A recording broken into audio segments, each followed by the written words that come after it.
बदला लेने के प्लान में सिद्धलिंगप्पा को बस पैसों की ही कमी थी, पर चंद्रकला ने वो प्रॉब्लम भी सॉल्व कर दी थी। अब उसके बाद वक्त आ गया था सिद्धलिंगप्पा के दूसरे हिस्से पर जाने का, और इसके लिए सिद्धलिंगप्पा और चंद्रकला को मैसूर जाना था। लेकिन अब भी एक और प्रॉब्लम थी।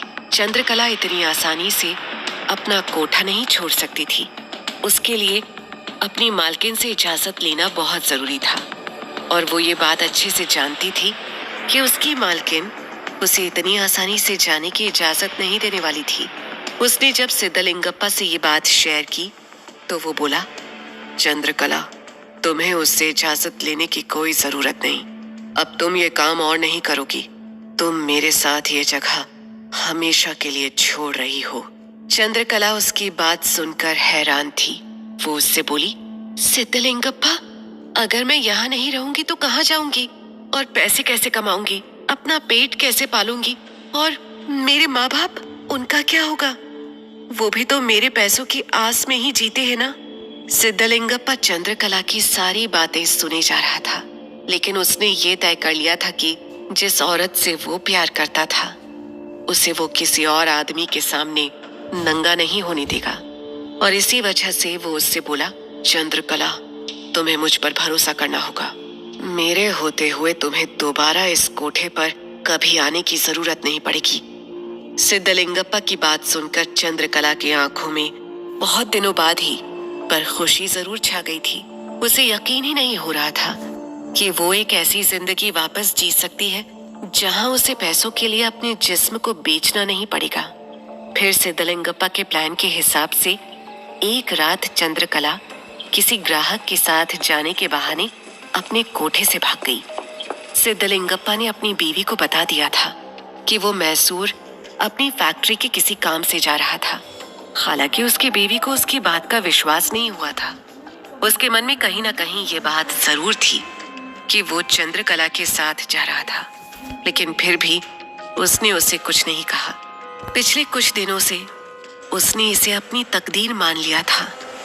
खैर, अगले ही दिन सिद्धलिंगप्पा और चंद्रकला मैसूर पहुंच गए थे, और वहां वो दोनों किराए का घर ढूंढने लगे। चंद्रकला को अब भी सिद्धलिंगप्पा के प्लान के बारे में ज्यादा कुछ नहीं पता था। उसने सिद्धलिंगप्पा से इस बारे में ज्यादा बात भी नहीं की थी। कुछ दिन होटल में रहने के बाद आखिरकार उन्हें अपना कमरा मिल गया। ये कमरा बहुत सुनसान जगह पर था। वहां आसपास ज्यादा लोग रहते नहीं थे। देखने में तो वो कमरा कुछ खास नहीं था, लेकिन सिद्धलिंगप्पा ने उसे सिर्फ इसलिए लिया था क्योंकि वहां आसानी से उसका काम हो सकता था। मकान मालिक ने जब सिद्धलिंगप्पा से उसका और चंद्रकला के रिश्ते का पूछा तो सिद्धलिंगप्पा ने उससे कहा कि चंद्रकला उसकी बीवी थी। कुछ दिनों तक चंद्रकला और सिद्धलिंगप्पा उस घर में यूं ही रहते रहे। फिर आखिरकार एक दिन सिद्धलिंगप्पा ने चंद्रकला को अपना असली प्लान बताया। वो उससे बोला, चंद्रकला, जब से मैंने तुम्हारी कहानी सुनी है तब से मैं गुस्से से जैसे उबल रहा हूँ। मैं उन सारी औरतों के नाम जानना चाहता हूँ जिनके हाथ थे तुम्हें नर्क में धकेलने के पीछे। तुम ध्यान लगाने की कोशिश करो और सोचो, और मुझे उन सारे नामों के बारे में बताओ जिनके कारण तुम धंधे में आई। सिद्धलिंगप्पा की बात सुनने के बाद चंद्रकला ने उसे कई नाम बताए। उन नामों में कुमुदा, पार्वती, गीता और 5 और औरतों के नाम शामिल थे। सिद्धलिंगप्पा चंद्रकला की कहानी सुन चुका था, और उस कहानी में जिस औरत का सबसे बड़ा हाथ चंद्रकला को धंधे में धकेलने के पीछे था वो थी कुमुदा। इसलिए सिद्धलिंगप्पा उससे बोला, चंद्रकला, हम सबसे पहले कुमुदा का शिकार करेंगे, क्योंकि अगर उसने तुम्हें उस दिन धोखा नहीं दिया होता तो तुम्हारी जिंदगी कभी इस तरह से खराब नहीं होती। चंद्रकला की आंखों में गुस्सा उतर आया था।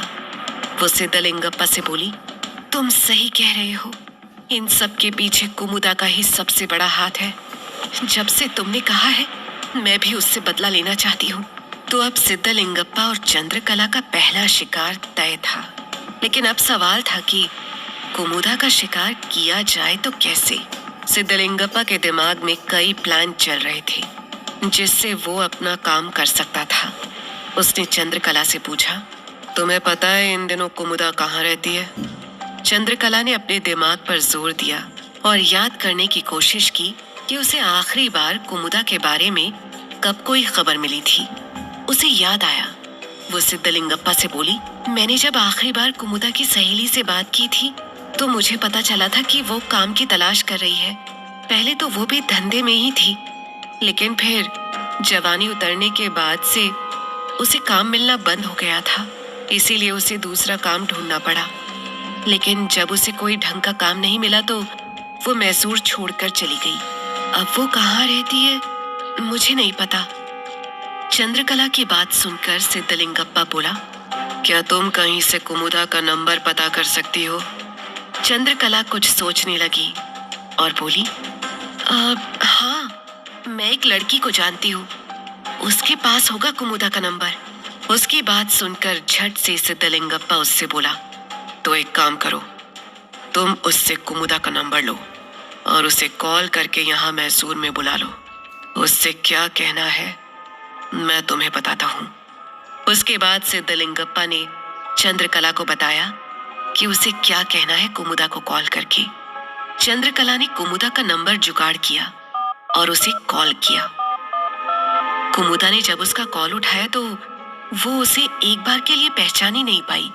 वो उससे बोली, कौन बोल रहा है? मैंने पहचाना नहीं।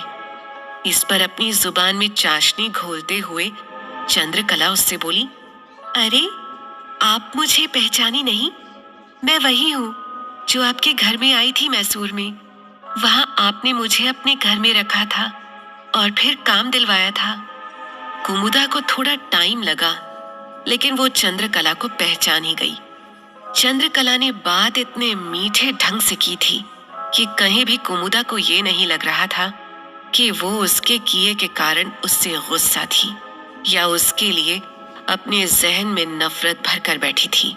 कुमुदा ने उसे पहचाना तो किसी पुरानी दोस्त की तरह उससे बोली, अरे चंद्रकला, तू कैसी है?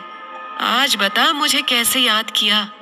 इस पर चंद्रकला उससे बोली, मैं तेरी एक दोस्त से बात कर रही थी। वो कह रही थी कि तूने लोगों के साथ सोना बंद कर दिया, इसलिए अब तेरे पास काम नहीं है।